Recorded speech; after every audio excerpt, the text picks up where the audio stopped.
The challenges facing our world are growing all the time. How do we build stronger economies with equal opportunities for all? How do we build a sustainable world for generations to come?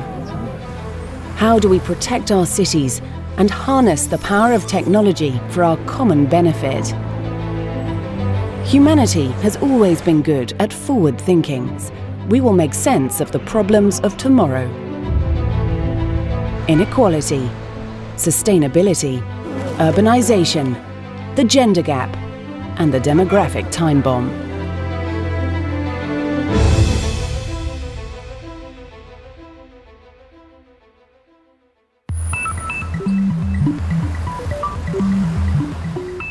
The world is changing. Today we stand on the brink of a fourth industrial revolution, one that will transform the way we work, the way we live, and even what makes us human. There's a group of technologies that are combining to create transformation across almost every industry at the moment. And those technologies include things like artificial intelligence, 3D printing, robotics, big data, and then some things on the sort of life sciences front in terms of genetics and medical imaging. And that these things are sort of combining in a way that's bringing about a host of transformative changes across industries. I would describe the fourth industrial revolution actually quite similarly to how I would describe the past three, and that is technology that leads to massive gains in productivity. And massive gains in productivity mean substantial improvements to everyone's quality of life. The world has been through revolutions before. The advent of mechanization, then electronics, then the digital revolution, all profoundly changed the world's economies. But this revolution could be even more disruptive. I think in previous revolutions, you could really talk about them as industrial revolutions. What was changing was how things were made, factories, industry, often heavy industry in particular.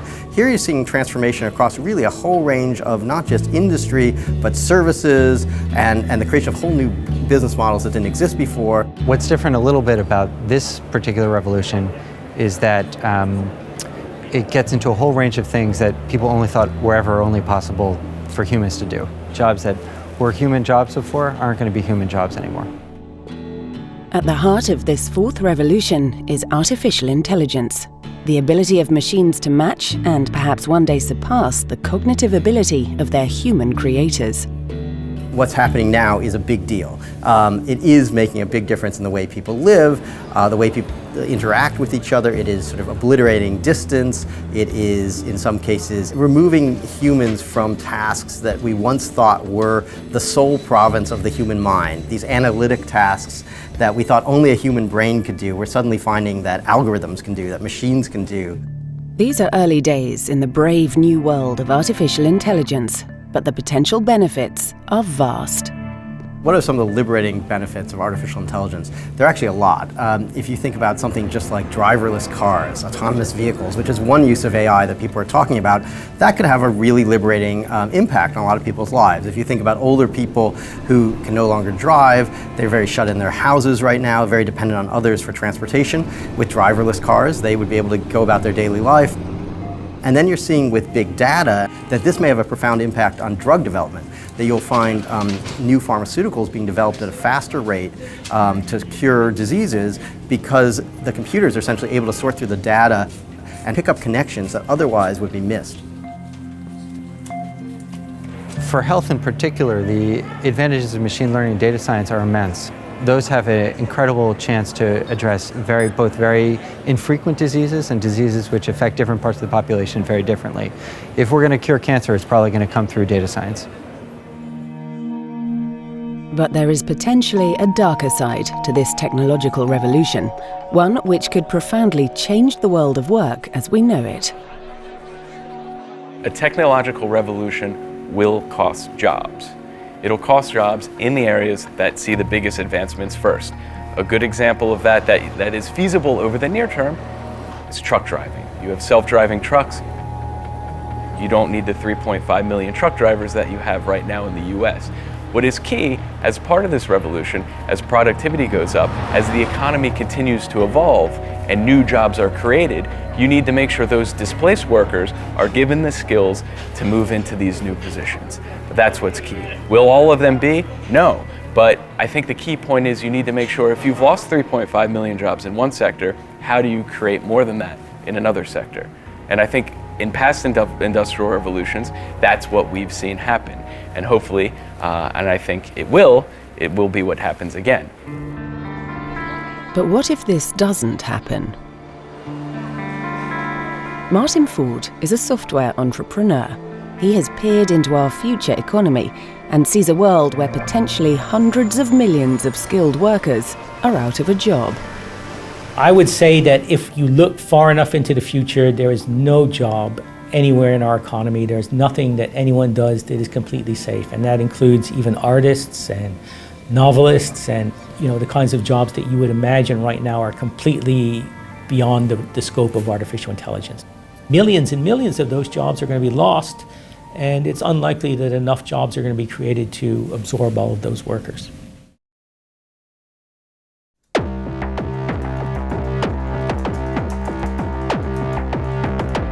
Martin Ford is a software entrepreneur who has a chilling vision of the future.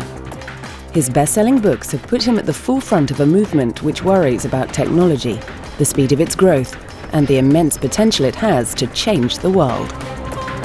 This is the fourth industrial revolution, the advent of machines powered by artificial intelligence, which have the potential to make redundant hundreds of millions of workers across the planet. It is a world which is nearly upon us, but which governments and businesses are only starting to comprehend. Well, the central idea in my latest book, The Rise of the Robots, is that over time, machines, computers, smart algorithms are increasingly going to substitute for human labor. I think that that's inevitable. Technology is eventually going to be able to do many of the things that people now do, and I think there's a good chance that that will result in unemployment. It's going to push people out of the labor force. Many people are going to find it impossible to adapt to that because they're not going to have capabilities that really exceed what machines can do. And that's, I think, going to be a genuine concern both for our society, of course, and ultimately for the economy too. Some of those machines are already with us. There are already algorithms that can interpret things like body language and respond to some extent to emotion, that can determine your mood, for example, and so forth. And this has big implications. Imagine what that could mean, for example, for advertising. If an algorithm can determine exactly how you're feeling and then target advertisements at you based on that. Some of the language translation things that have been demonstrated are truly remarkable. Imagine if anyone in any country who speaks any language would now be able to do any job because we have perfect machine translation in real time between languages. So, that has real implications for the job market, obviously. We may already be starting to see the effect on the wider economy. In the first decade of this century, the net total number of jobs created in the United States was 0.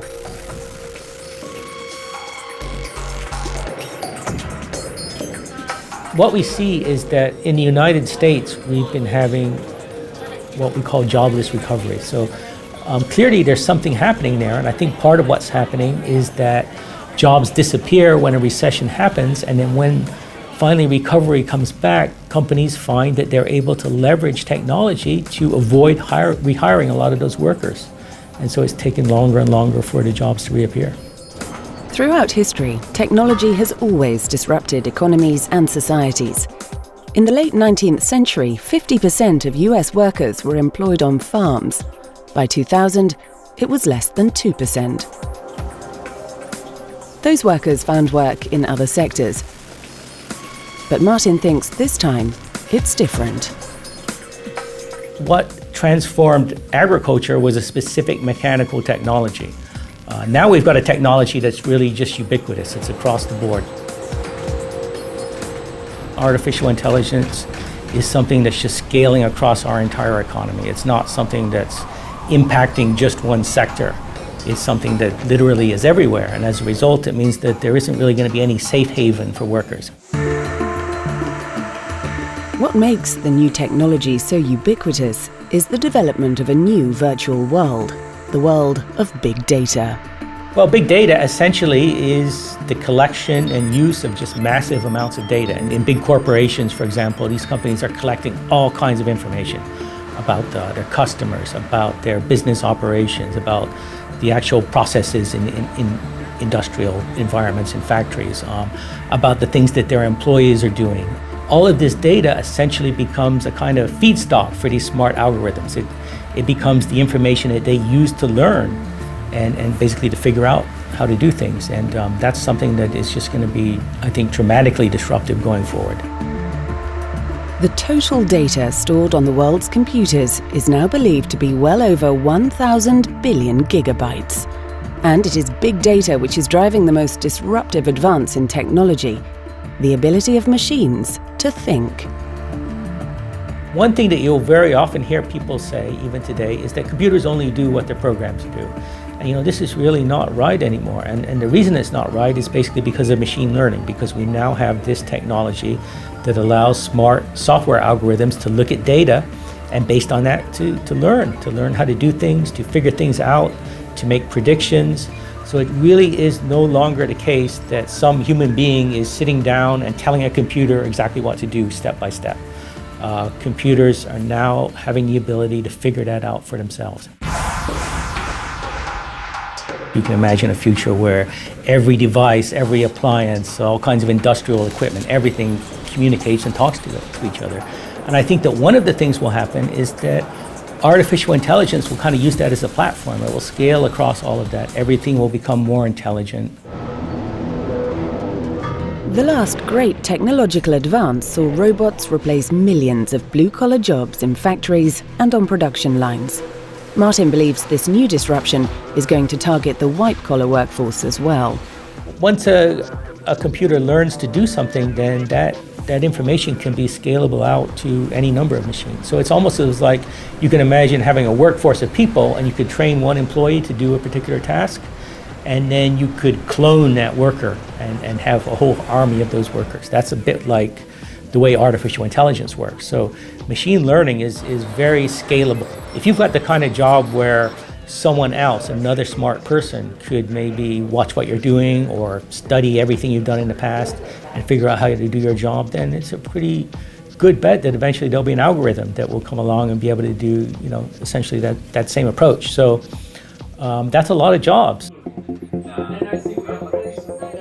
Many of the jobs which might be displaced are those currently occupied by educated, highly paid workers.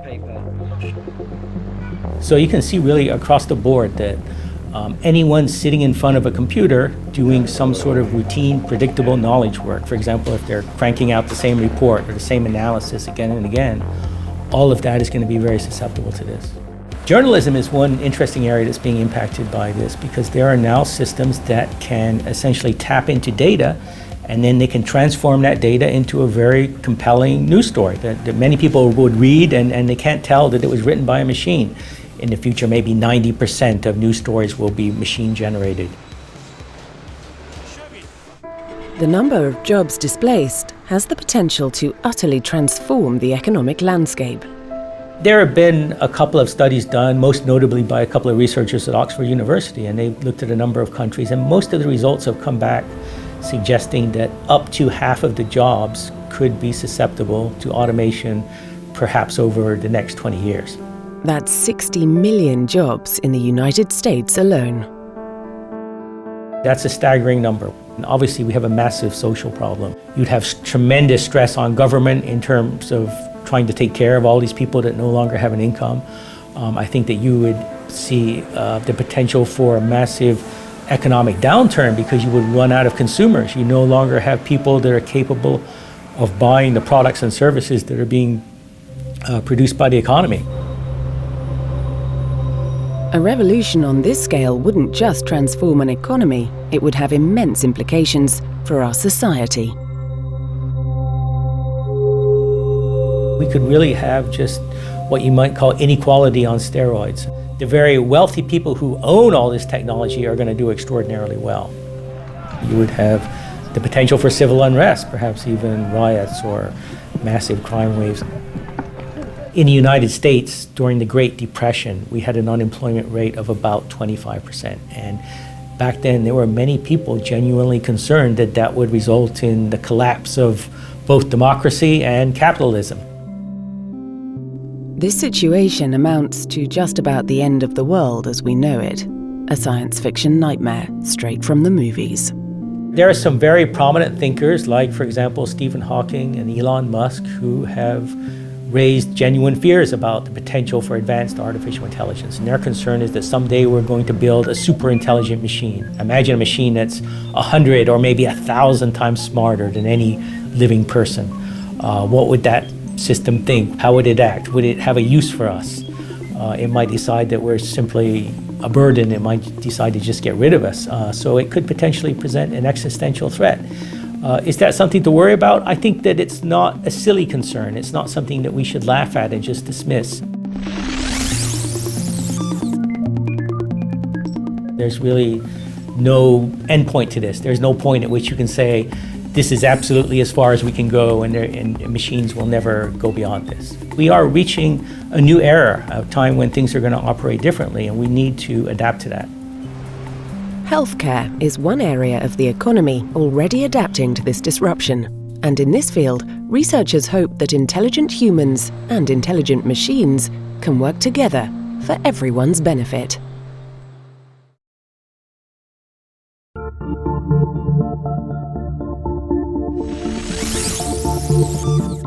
The fourth industrial revolution, the era of artificial intelligence, has arrived. Computers are now mastering tasks once considered the sole preserve of humans and putting millions of jobs at risk. And now business leaders are wrestling with the potentially huge implications. In general, robots of one form or another are going to become much more omnipresent in our lives in a good way. They'll replace a lot of repetitive activities that people are currently doing. Robots will have a dramatic effect on the labor pool, lower the cost of products. People will start to realize that just about every manual task eventually will probably be done by a robot. Martin Ford's books have highlighted the threat to the job market. But even he sees areas where artificial intelligence could be beneficial. I do think that healthcare is actually one of the areas where the impact of artificial intelligence and robotics could be extraordinarily positive in the future. The burden on our economy is growing at a remarkable rate, especially in the United States. So if we can deploy more artificial intelligence and robotics there to make that more efficient, that'll be a great thing. Analysts expect the AI healthcare market to generate revenues of over $6 billion by 2021, 10 times its current total. Young companies like Hindsight in New Jersey and Enlitic in California are mining data to improve patient outcomes across a range of illnesses. And in New York, IBM researchers have developed Watson, an intelligent software system at the forefront of this revolution. It can understand somebody's personality type.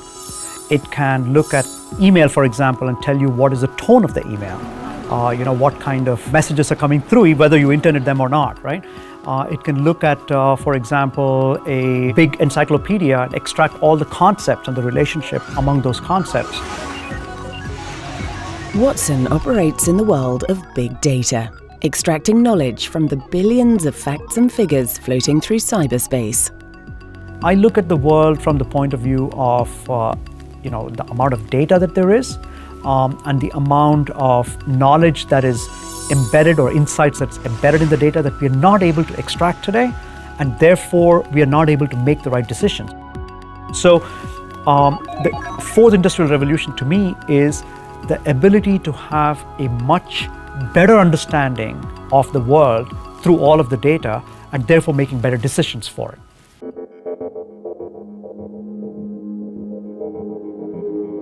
IBM is currently running a research project in which Watson augments the intelligence of medical professionals, helping doctors treat the most dangerous diseases in the world, including skin cancer. Melanoma is a very deadly form of skin cancer, and it's something where early detection and intervention is key. So a dermatologist faced with a patient who has a skin lesion will make some assessment about the likelihood of a lesion being melanoma. So unfortunately today, dermatologists can make errors. Some melanomas are being missed, and some skin lesions which are perfectly benign are being excised needlessly. So what we can do here is essentially ask the computer to make a deep analysis over an image. So this image is then being sent to the computer, and it's being automatically analyzed. And what the computer is telling us about this image is that there's a very high probability that it corresponds to melanoma. What we're finding in our own internal retrospective research is that the computer can be as accurate as 95%. So this compares to the best clinical experts today that are between 75 and 84% in recognizing melanoma. It is not a tool that would replace the clinical expert. Rather, it provides them with additional analysis over the skin lesion images by providing reaches into large databases of similar lesions. This is a vision of a future where humans and machines work hand in hand, complementing one another's skills. I look forward to a time when every professional, in fact 2-3 billion professionals around the world, are all able to have their own personal cognitive assistant that can help them do their daily jobs, and that changes the nature of expertise. Humanity will move to a completely different place in terms of expertise and how we apply our knowledge and our experience into real-world problems, and therefore make the world a better place. Just like we've had machines that could augment people's muscles in the prior industrial revolutions, or can help people search vast amounts of information, like in the internet era. I look at the next revolution as machines augmenting people's cognitive capabilities. That's how I think about it. Martin Ford remains cautious, believing artificial intelligence is going to fundamentally change the way we live and work, and challenge us like never before. We're not prepared for the disruption that's coming. We're going to see things get worse before they get better. In particular, the impact on the job market and the impact on the incomes and the livelihoods for average people. So, in the short term, things could be pretty difficult, but in the longer term, if we do adapt to this, then I think there are reasons to be really optimistic. I mean, you can imagine an almost utopian kind of future where no one has to do a job that's dangerous or that they really hate or that's really boring, where technology takes on more and more of that. And if we can get to that point, of course, then that's a tremendously positive outcome. So I think that all of that is really possible, and it could be one of the best things that's ever happened to humanity, but it will require that we adapt to it, and that's going to be a staggering challenge.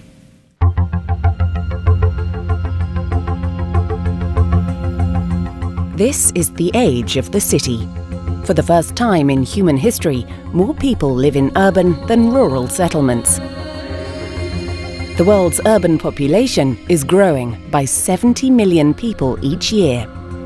301 cities account for 50% of global GDP.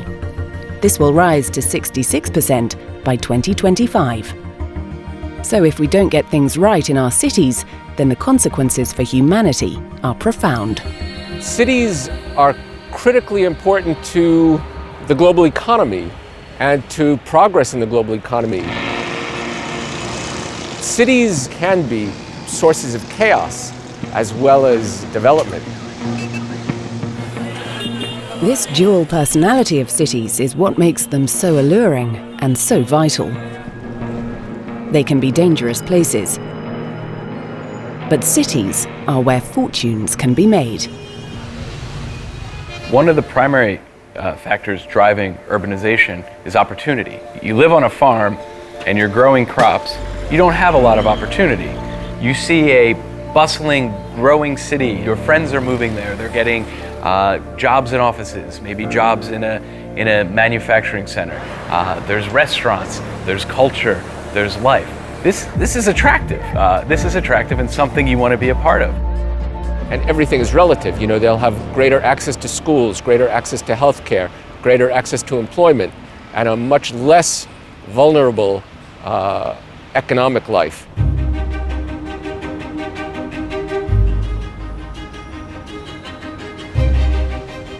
In 1900, 12 of the world's biggest cities were in North America or Europe.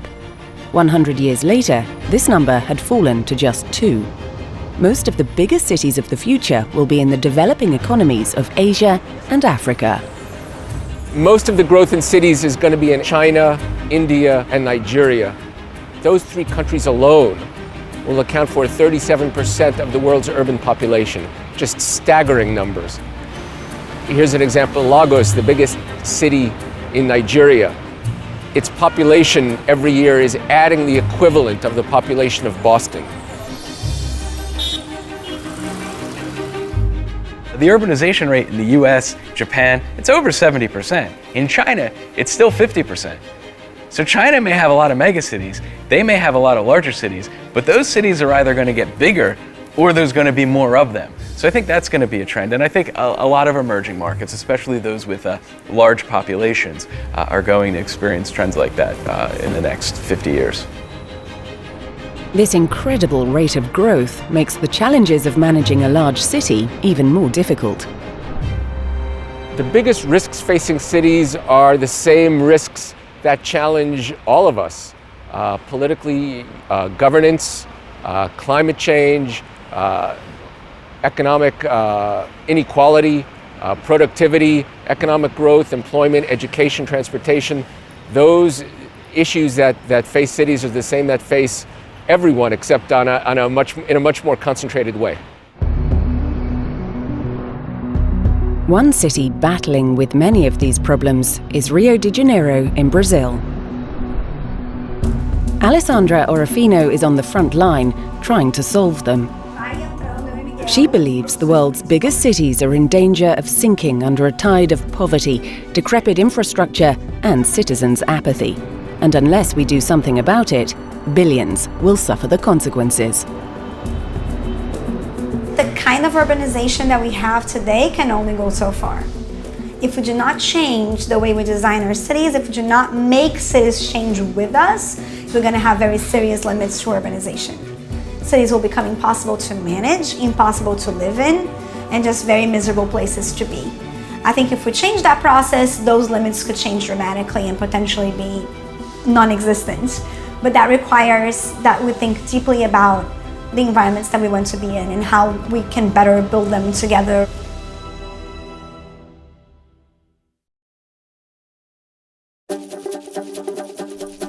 Managing megacities is one of the great challenges facing the world. This is Rio de Janeiro, Brazil.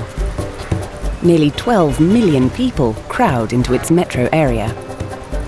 It is beautiful and vibrant, but it also has its problems. Crime, inequality, and poverty. Alessandra Orofino is an urban activist and thinker who has lived and worked in megacities on 3 different continents.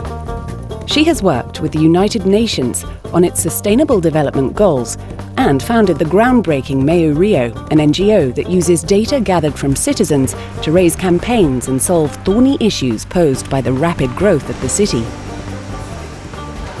Meio Rio has 170,000 activists, and Alessandra hopes it can become a model for other rapidly growing cities around the globe. We build upon a rich tradition of neighborhood movements, not only in Brazil, but all over the world, and we try to sort of bring it to the 21st century in a way that makes sense for people. I was born in this city in Rio de Janeiro, and my family has a very sort of mixed background.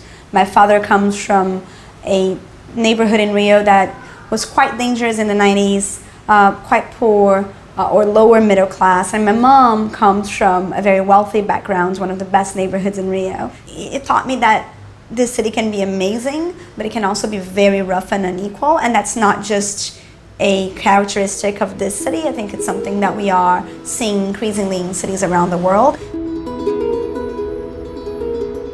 Rio de Janeiro is similar to many emerging megacities. Some neighborhoods are as wealthy as anywhere on the planet. Others remain impoverished and cut off. Bridging this gap will, Alessandra believes, have profound benefits for us all. Cities bring people closer together, and they have this intensity in them, this density in them.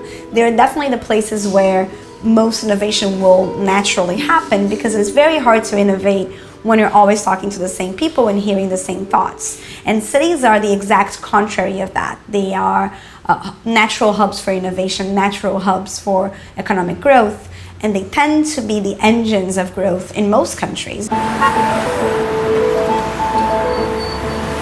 But when this growth is rapid and unplanned, the results are gridlocked streets, poisoned air, and an infrastructure that simply cannot cope. Well, I come from a city that expanded too rapidly, for sure. How do you create sidewalks, sewage systems, schools, mobility systems to cater to a growing population? If that rapid urban expansion is happening in environments where inequality is paramount, the challenges are even bigger. In a megacity, one of the biggest challenges can be simply getting from A to B. Our mobility systems, in general, very few exceptions, suck. When you have a poor mobility system, you just preclude entire segments of the population from living the city, from actually accessing the opportunities and the beauties and the amazingness that cities have, right? Because it's very hard for them to get around. You also preclude the rich people in the city from getting to know other areas in the city, which can be incredibly exciting and a fulfilling experience in and of itself. So you're creating a city in which everyone is living in their own territory, which is terrible. At the forefront of these infrastructure problems are the city's poor. They can become physically cut off from the economic opportunities that living in a city provides. The poor pay the brunt of most things, and I think that includes rapid expansion of cities. The fact that in the developing world, 1/3 of the population is living in slums is something that none of us should accept as we grow and as we think about the planet in which we want to live. Slums are a result of rapid, unplanned expansion. Today, an estimated 863 million people live in slums. If the 104 million slum dwellers in India were a separate nation, they would be the 13th most populous country in the world. But slums are not always hopeless places. The poor are not just sitting waiting for the government to do something for them, they're creating their own urban environments. So if you go to a slum in Rio, you see that most of that infrastructure was built by the community itself over the years. So there is a level of do-it-yourself, a level of initiative that you see a lot more in poor neighborhoods than rich neighborhoods, precisely because the government wasn't there.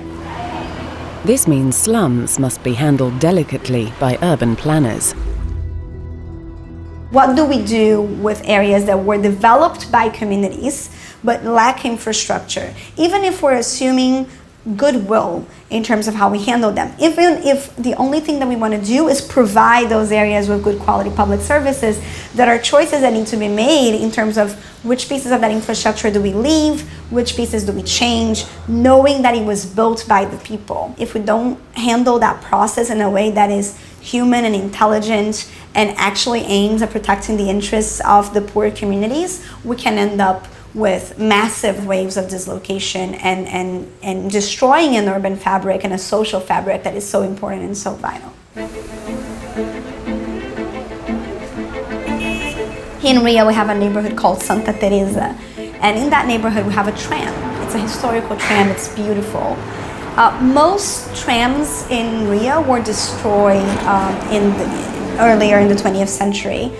In Santa Teresa, the neighbors organized and kept their tram. It's a point of pride for them. Santa Teresa was a forgotten neighborhood for a while. It became a lot poorer. And then in the past 5 to 6 years, it has been gentrifying really quickly. And the government decided to turn that tram, which is one of the very few remaining in the city, into a tourist attraction. But what the neighbors said at that point was, The only reason why this tram still exists, and it's vintage and kind of hipstery and amazing, it's because we organized and we kept it here. They created that value. They created the richness of that community. And we see that all over the world. Alessandra believes cities often ignore this creativity. The result is a democratic deficit which erodes faith in the city's government and alienates already vulnerable communities. Alessandra believes cities must take their citizens with them if they are to expand successfully. I think what we have definitely not gotten right is the process by which we involve citizens. I have not seen one case of a city that has really used the collective intelligence of its citizens and distributed power in a way that makes it actually possible for people to influence the way the city evolves. And when we get that right, I think we'll solve a lot of the other issues that we see. But for us to truly harness the power of our cities, we need to heal the divisions within them first. If we keep building unequal cities, cities that are not sustainable, and cities that are not very good to live in for most of their population, I don't think we can actually hope to be happy in these urban spaces. The worst case scenario for the global city of the future would be cities that do not have a soul and therefore become less and less attractive to entrepreneurs, to people who do want to create new economic activity, and that ultimately also become less wealthy. Across the ocean from Rio, another giant city is growing. Lagos is now the most economically important city in Africa, but its growing pains are excruciating and threatening the futures of 21 million people.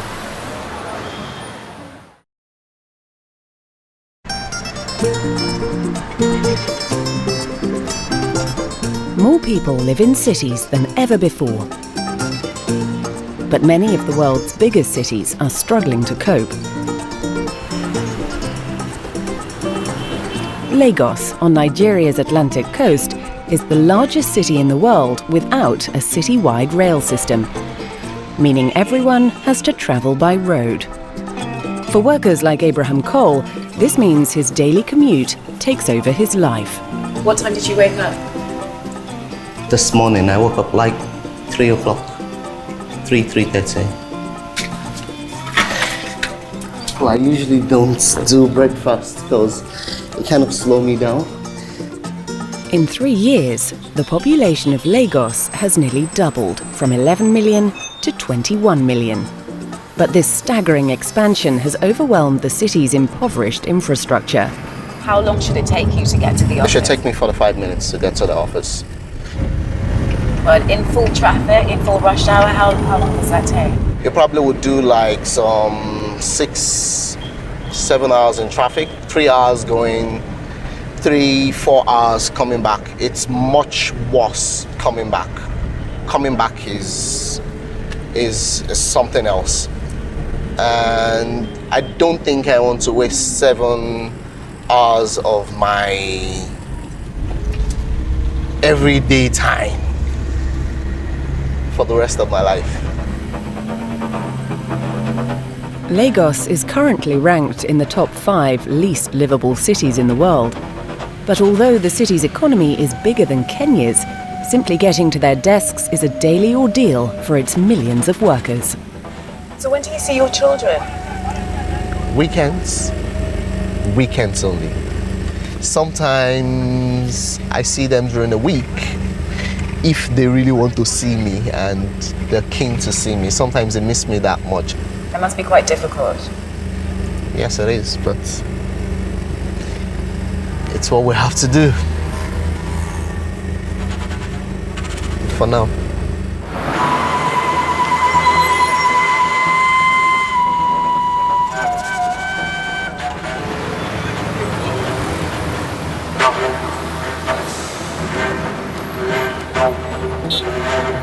Like millions of Lagosian workers, Abraham's first act on getting to work in the morning is to take a nap. There we go. Welcome to my office. So what are you going to do now? I think I have, this is quite early, this is 7:10. So I'll take a nap for like 30 minutes and get ready for work. 2,000 people migrate permanently to Lagos every day, straining the city's infrastructure further and expanding the city from the land to the sea. The result is slums like Makoko, a floating settlement on the city's lagoon.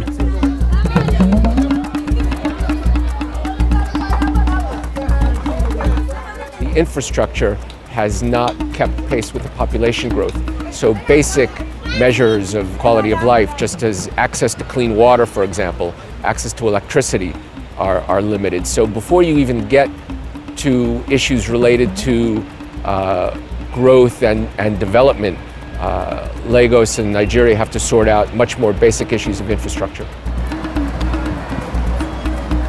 Makoko is the oldest slum in Lagos.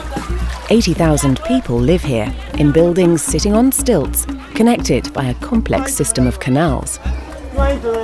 Successful cities find ways to deliver services to even the most deprived. And that's the challenge, especially in the developing world where resources are at a premium. In Makoko, residents have developed their own infrastructure, including fresh water and electricity. And this 3-story floating school, which doubles as a community centre, is the latest addition to this unique environment. The school was completed in 2013. It is cheap and easy to build. Its designers hope it will become a template for future buildings in Makoko.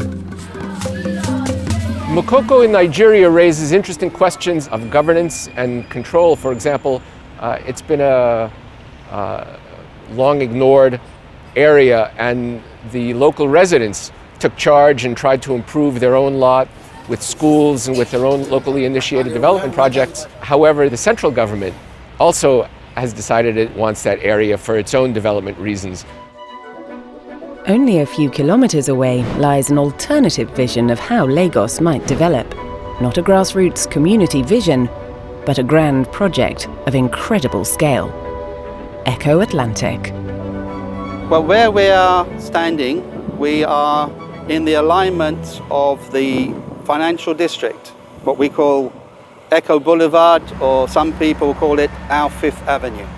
This is where all the major financial institutions will establish their headquarters and offices. Echo Atlantic is a multi-billion-dollar residential and business district built on 10 square kilometres of reclaimed land. It is, in effect, a new city, or it will be soon. Its backers hope 250,000 people will one day live here, with 150,000 workers commuting from the old city across the water. When we initially started to conceive Echo Atlantic, obviously we looked at Canary Wharf in London, we looked at Dubai, and if you look at the heart of London, heart of Paris, heart of New York, obviously the vast majority of the residents are wealthy people. I couldn't afford to live in the heart of London. But in creating the residence for these people, you're also creating job opportunities. And it is the norm here in Nigeria that when you create a residential apartment, you also create quarters for the domestic staff working for that family.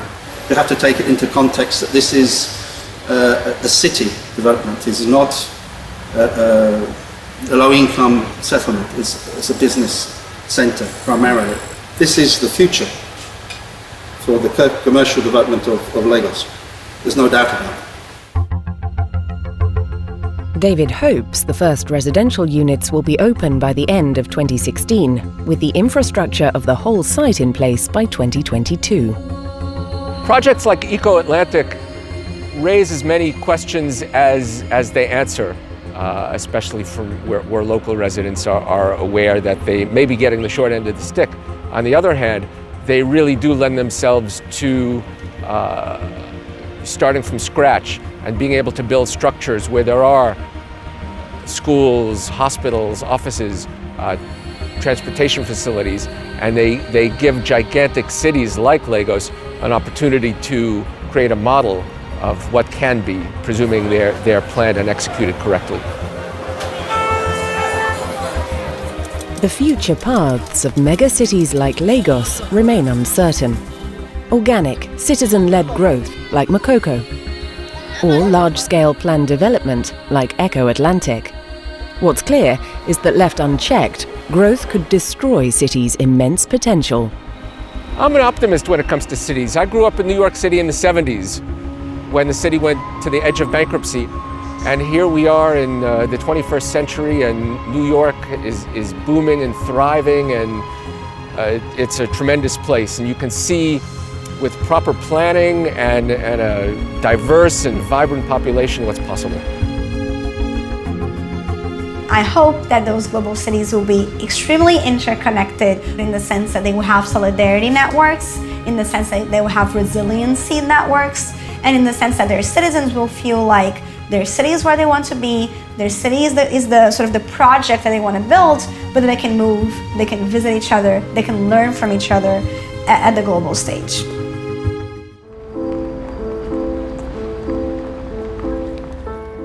The world of work is still dominated by men.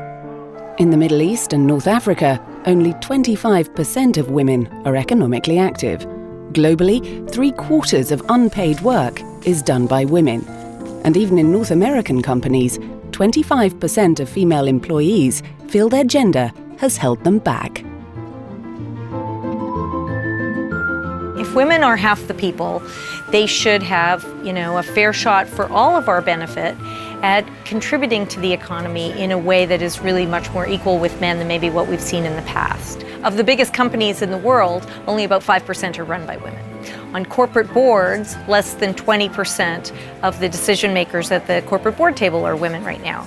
In the US Congress, only about 20% of the elected officials in both the Senate and the House are women. Women earn about 79 cents on the male dollar. So there's all kinds of ways in which women don't have parity in the world in which we live. This is the gender gap, and it's been around for a long time. The organizations that have a lot of power in our world, the elected government, big companies, the education structure, the medical systems, all of these things are really dominated by men at the top. And that's largely a result of the history of the 20th century and before that.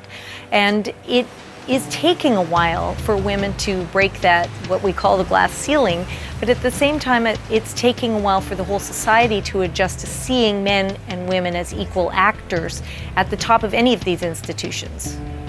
Nearly 100 years after women in the United States were guaranteed the right to vote, the gender gap remains an issue in every corner of the world. And closing it has become more than just an issue of fairness. It has become an economic imperative, debated at Davos and in boardrooms across the world. The gender gap matters for business. It's the market opportunity as well as the potential loss to the bottom line. You have a company and a workforce that represents your market, you're more likely to succeed.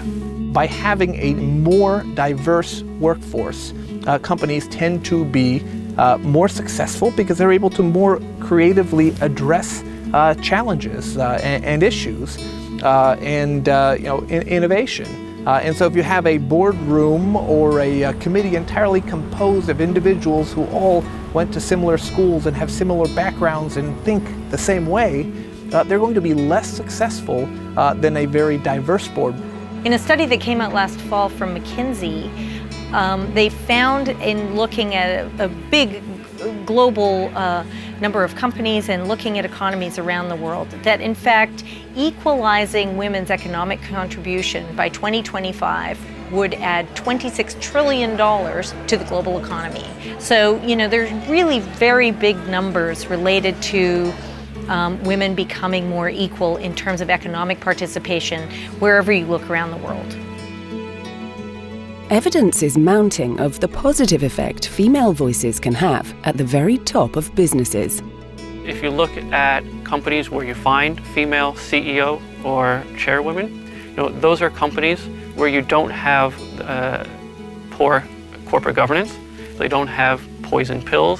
They don't have unequal voting rights that keeps insider management in control. They don't have staggered board elections. Companies with good governance are more likely to have female CEOs.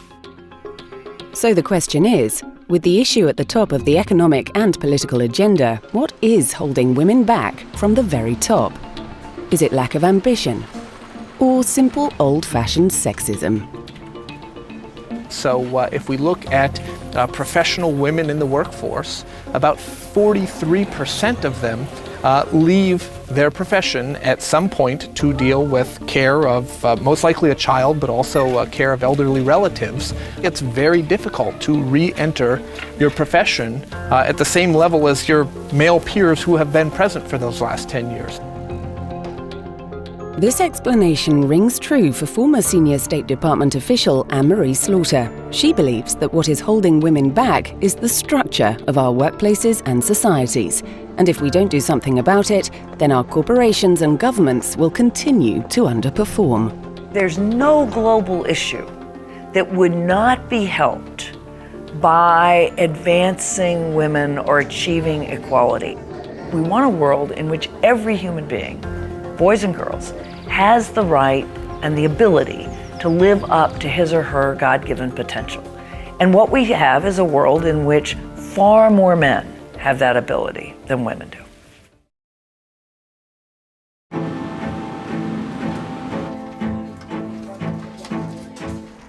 Once upon a time, women were promised they could have it all. But something is holding women back from gaining and retaining the very highest positions in business and government. Anne-Marie Slaughter has reached these heights in her career. For 2 years, she worked for Secretary of State Hillary Clinton, helping to shape the long-term goals of US foreign policy, and now runs the Washington, D.C. think tank, New America. But it was a 2012 article in The Atlantic, which she subsequently turned into a critically acclaimed book, which cemented her reputation as one of the most intriguing and thoughtful commentators on the question of women in power.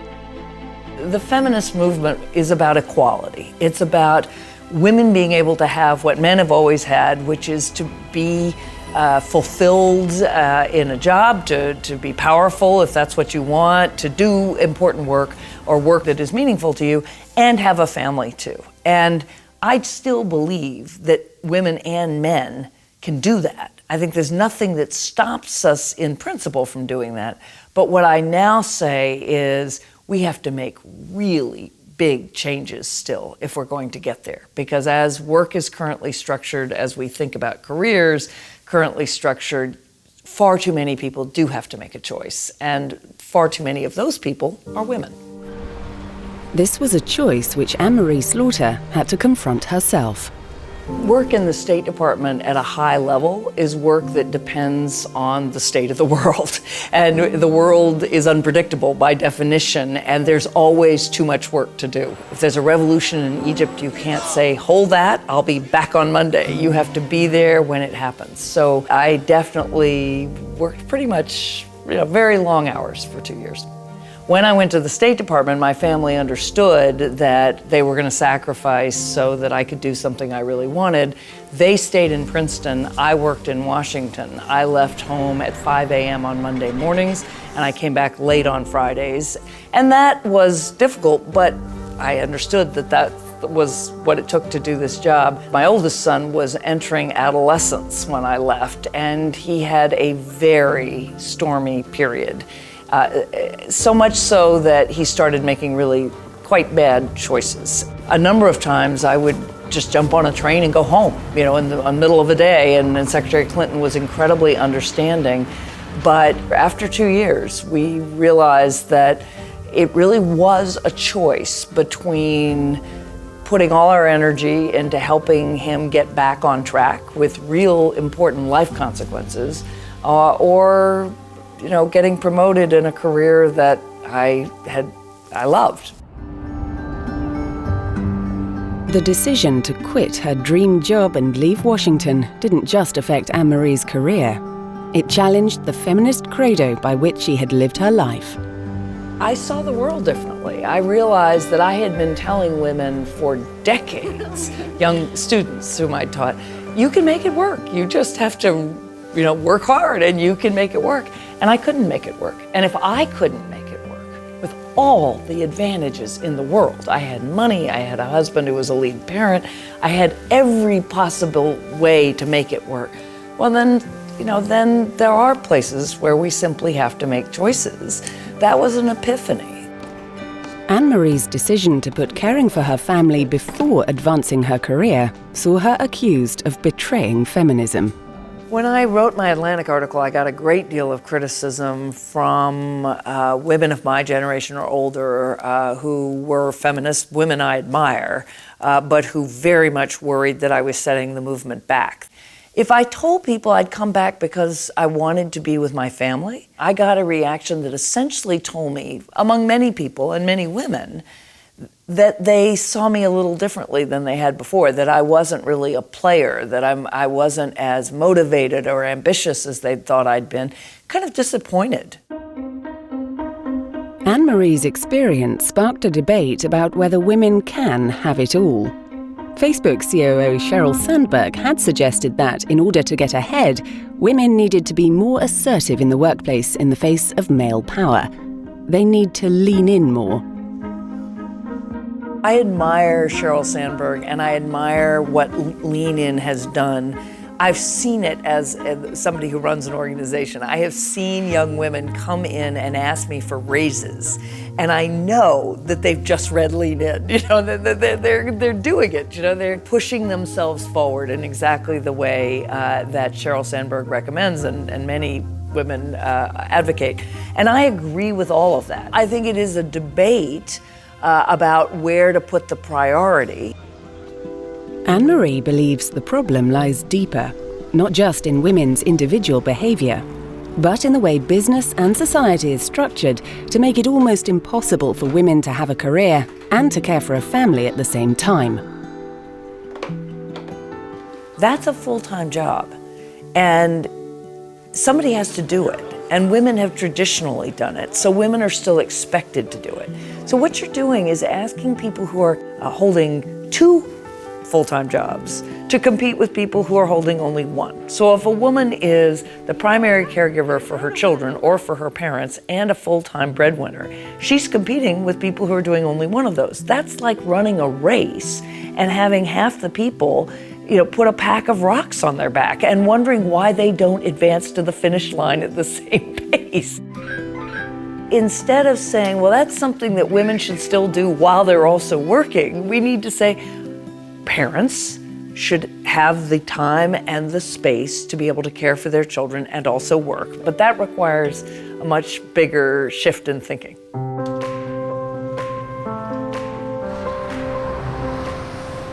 The effect of the gender gap can be seen across the global economy. Rates of prime-age employment for women have been falling in the United States for nearly 2 decades. In 2014, just 70% of women aged 25 to 54 were in work. The comparable figure is higher in Scandinavian countries, and these are the countries where the gender gap is at its narrowest. The countries that have gone the farthest toward real equality are the Nordic countries, Denmark and Sweden and Finland and Norway.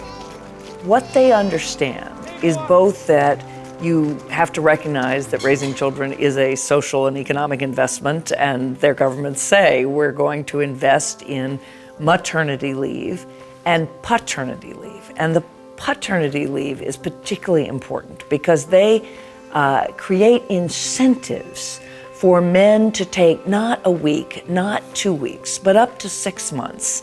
And they do that in part by giving 1 month or sometimes 2 months as a kind of use it or lose it. So the man's an idiot if he doesn't take the month to be with his children, when if he doesn't do that, he loses that leave, right? That's crazy. If sharing the burden of care of children and of parents is key to closing the gender gap, then that suggests accepting the traditional roles of men and women are a thing of the past. You have to be accustomed to seeing men as the primary caregivers of young children. And men have to understand that they're just as good as women at this. And even more important, or equally important in many ways, as a Finnish CEO said to me, the head of a big Finnish company, he said, now when someone comes, a young man who hasn't taken their paternity leave, I wonder about their character. And that's where we have to go. And in Scandinavia, that's where they're heading. The Nordic nations are pioneering a new approach to work and parenthood, and narrowing the gender gap in the process.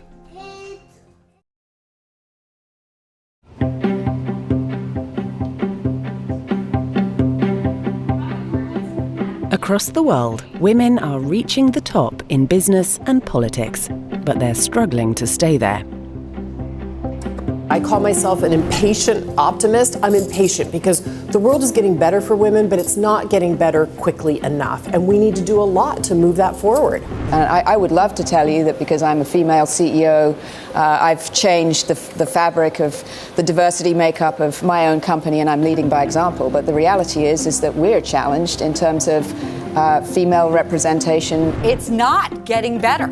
In fact, post the crisis, there was less diversity on Wall Street than pre the crisis, and one would have thought it would have been the opposite. Right. So I would take the opposite side. Okay. It's not getting better, and it's costing Wall Street a lot of money. Anne-Marie Slaughter thinks this gender gap exists because of the way businesses and government treat family life.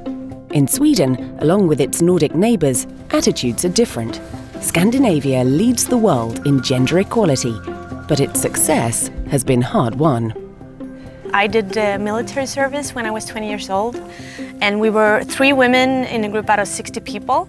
I came in as top 10 out of 60 on a half marathon with 15 kilos on my back, and they said that I was lucky.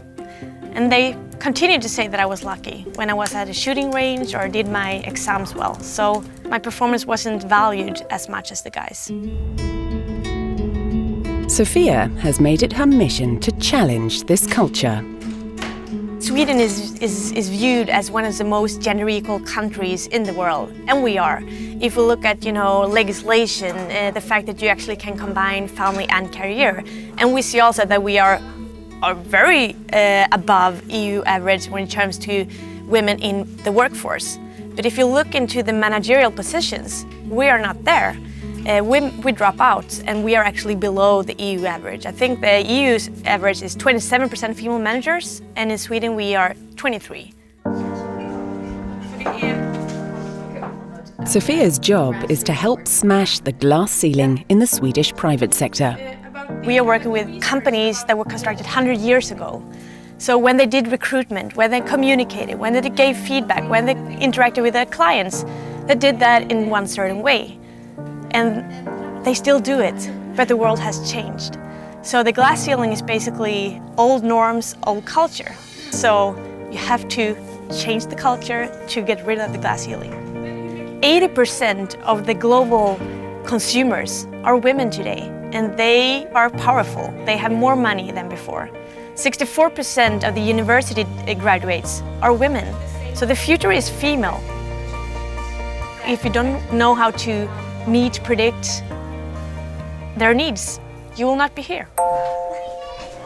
While Sophia tackles business culture, Swedish family life is already moving towards parity between men and women.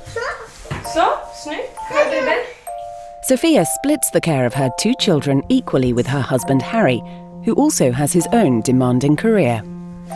For me, as a CEO of another company, I work hard, I get up early, but I'm also totally focused from 5 till 8 on the kids. We split 50-50 with the kids when they were small and before kindergarten. And this gives me the best of 2 worlds. I work hard, I have a fulfilling job, but I also get to really know my kids. We have 40 years of career. Spending 6 months with the kids is one of the best investments you can do. This shared attitude to parenting is typical in Scandinavia. TDC is one of Denmark's leading telecommunications companies, with revenues of over $3.5 billion in 2015. The company offers generous parental leave to its nearly 9,000 employees, believing it to be good for business as well as families. I definitely think that the labor market in Denmark compared to other countries are much more free, giving a high degree of responsibility to our employees, and ask them to feel free to have a whole life. And we see our employees as a human being as a whole, 360 degrees around. TDC offers fathers 100% of their salary during 16 weeks of paternity leave. Like Sophia's work in Sweden, the aim is to change the culture around work and families. The result is a take-up rate of 85%, and the company believes a happier, more productive workforce. There's no doubt that we have seen increased productivity levels for our employees. Of course, we can attract more competent people because we have a more balanced focus for the job between your private life and your work life. That's for sure. Senior manager Peter Jespersen is a veteran of paternity leave. He's able to split care of their 3 children with his wife Christine, who then feels the benefit in her own career. Peter is allowed to spend 4 weeks with me at home right after the baby is born. And then when I go back to work, he has the first couple of months, he stays at home with the kids, which enables me to start working without having any duties at home, which then I can focus on work. I'd say that what other countries and other people probably could be missing out on is 2 things probably. I think one thing is the family side. I mean, both parents get to know their children, they get to know their preferences, they get to know who they are. And I think on the work environment, the workplace, I think there's numerous studies that shows that equality, if you promote equality, being both having women in top positions, women in managers' jobs, and women in the workplace in general, you will be more successful. So as a society as a whole. Moves towards gender equality in Scandinavia have not happened by accident. They're the result of a deliberate, long-running strategy.